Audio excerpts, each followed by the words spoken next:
My name's Gregory Hodges, and I'm going to talk about my experiences from Dr. Joe Dispenzas' week-long advanced retreat in Cartagena, Colombia last week. I'm going to be talking about my experiences that I had during my meditations at Dr. Joe Dispenzas' retreat. I'm not going to really be talking about the day-to-day activities and what we did and how the scheduling of everything was.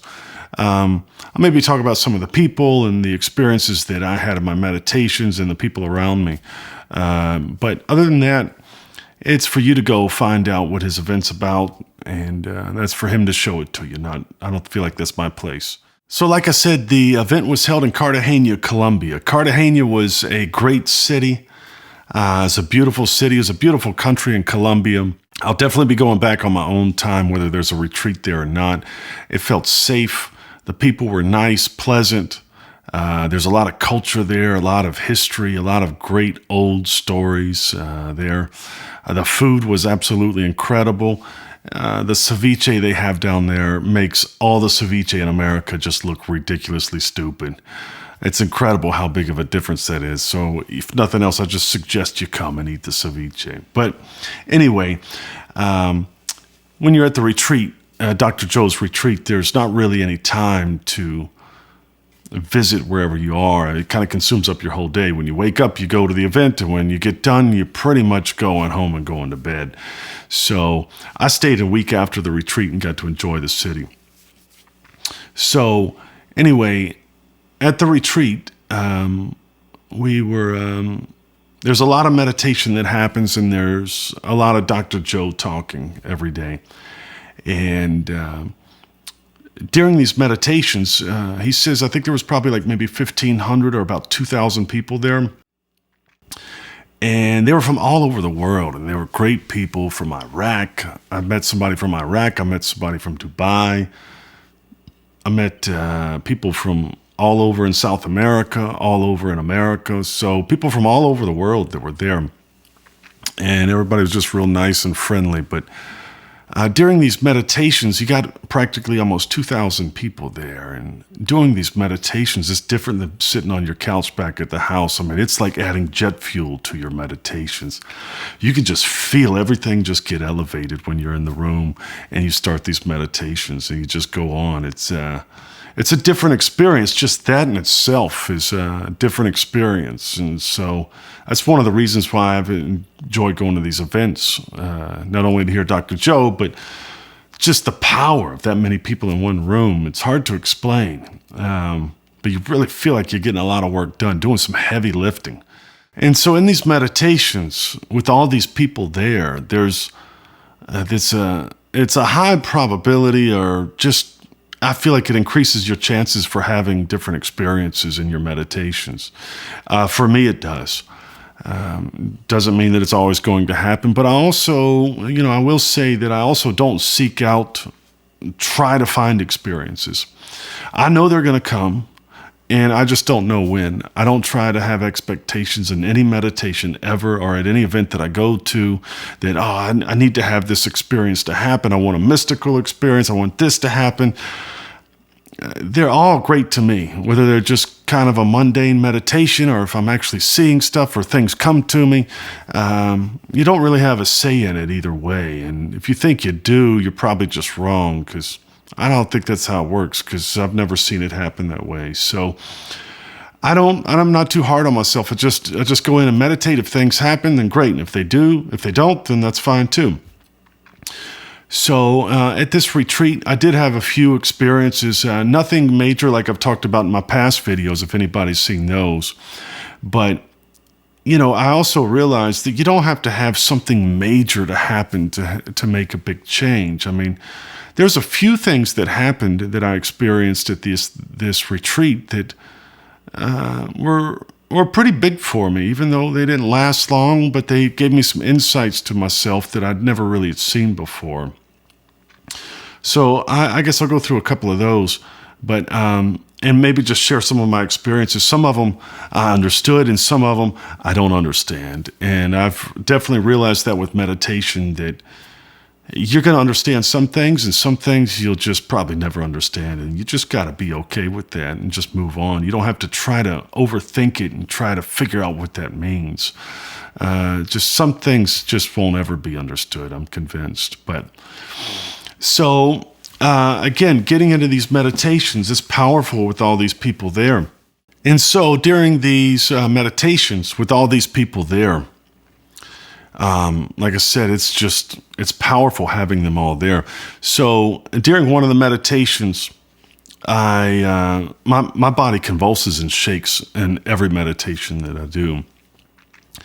And so I was going through this meditation, and my body was convulsing, shaking back and forth.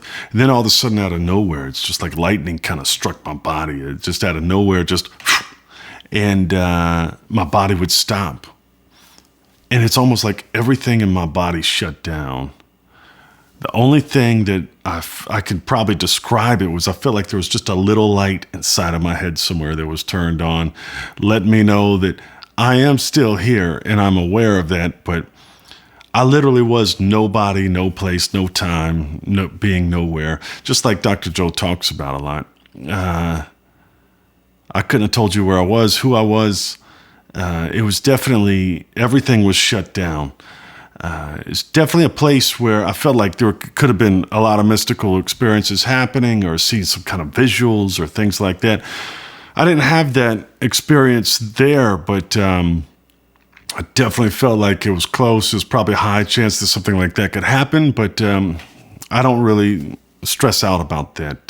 Those types of things I don't really have control over, so I just roll with it. Whatever happens, happens. So that's what I do. And but yeah, now that happened multiple times throughout the week, and it's just, I guess for me, I definitely got to a place that I'd gone that was definitely recognized that I'd gone deeper than I'd ever gone before. And so that was great to experience that. That happened multiple times throughout the week. It's a very similar experience. But I do feel like having all of those people there meditating at the same time just helps pull you into that space. It makes it very easy to everybody carrying a load with them, you know. Now, you know, at these retreats, we do a lot of meditating. Everybody does. And we spend a lot of time meditating.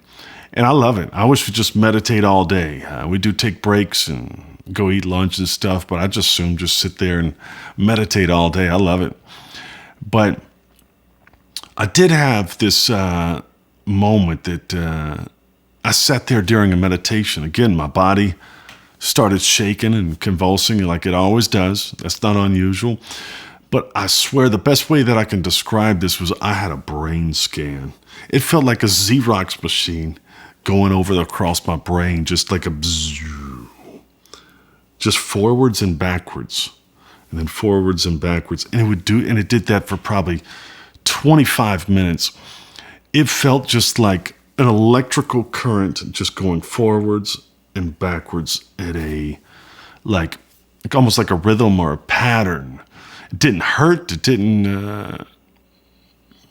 it felt good a little bit, but it just was, it's unusual to try to explain. It's just like a slight, very mild electrical current going back and forth across my brain. The best way I can describe it is I feel like I got my brain scanned. I know that sounds crazy, but during this deep meditation, I don't know what was going on. And it's one of those things that I kind of tell people a lot is some things are understood in meditations, and there's some things that you're just not going to ever understand. And that might be one of those things. You just have to be okay with it. You don't get hung up on trying to figure out something that no one's ever going to figure out. Just some things we will know, and then some things we won't ever know. So that was another experience I had, just getting my brain scanned. I know it sounds crazy, but there's a lot of crazy things that happen within meditation. What does that mean? I don't know. What is it doing for me? I'm not sure. It's the meditation doing what it's supposed to do.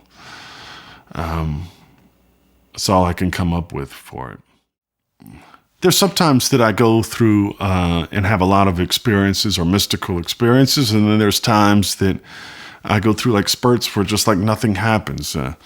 Again, I may have already said this, but I'm fine with it either way. I don't get hung up on trying to make an experience happen or something profound to happen. They're going to come. I just keep meditating and they show up and they come. And I do believe that even just the mundane meditations are making long-lasting changes. So if you're not having any experiences out there, then just keep meditating, because there are changes being made. You don't have to have those. It's not a requirement. I think a lot of people would like to have them happen, but typically those are the people that actually don't have them. I think they're seeking them out, and it's just not working out for them that way. So in one of the meditations that we were doing, it was getting towards the end of it, and I had something happen for me that I really found interesting, and really had an impact on me. So I'll back up a little bit and explain that I play music, I sing, and I play guitar. And I've done that my whole life. I did it for a living for a long time. So in the music world, and when you're recording in a recording studio, and you go in there, you actually hit the record button on the music comes across, and you can kind of analyze it all on a computer. And on that computer, you'll see like frequency waves. And that's what I was seeing in this meditation. I was seeing like these frequency waves. But the frequency waves were what we call like it had too much gain in there. It was just too loud. It's too loud. For it to be right, it needed to be turned down. And so I was kind of just drifting off in this meditation, and I was seeing these frequency waves go across like in a recording studio. And so I kind of in my mind went over there and I started to like turn those down, because it's like that's too hot, man. You gotta bring that down. So as I started to turn it down, I realized that that's actually the love that's inside of my heart. And like I've said before, I feel like in meditation, just some things are understood and some things aren't understood. But it didn't have to be spelled out to me. It just was understood that that's what this was. And so when I realized that, I'm not going to turn down the frequency. I'm not going to turn down the volume of the love that's inside of my heart. I got to keep it up where it is. And I realized those frequencies, they're trying to find more space. And that's why they're cramming up at the top there. So I realized that I needed to raise the headroom on there and give them more space, those frequencies there. So it just hit to me. It hit me that for a long time, probably my whole life, for all I know, I've been walking around just with this little space of my heart, with all this love that I'm trying to cram in there. And it's tight. There wants to be more in there, but I need to create more space for it. So I realized that I need to have a bigger space to be able to put more love inside of my heart, that I could be able to receive and or give. That may sound simple to some people, but for me, that was a pretty big deal. I never really thought of it like that before.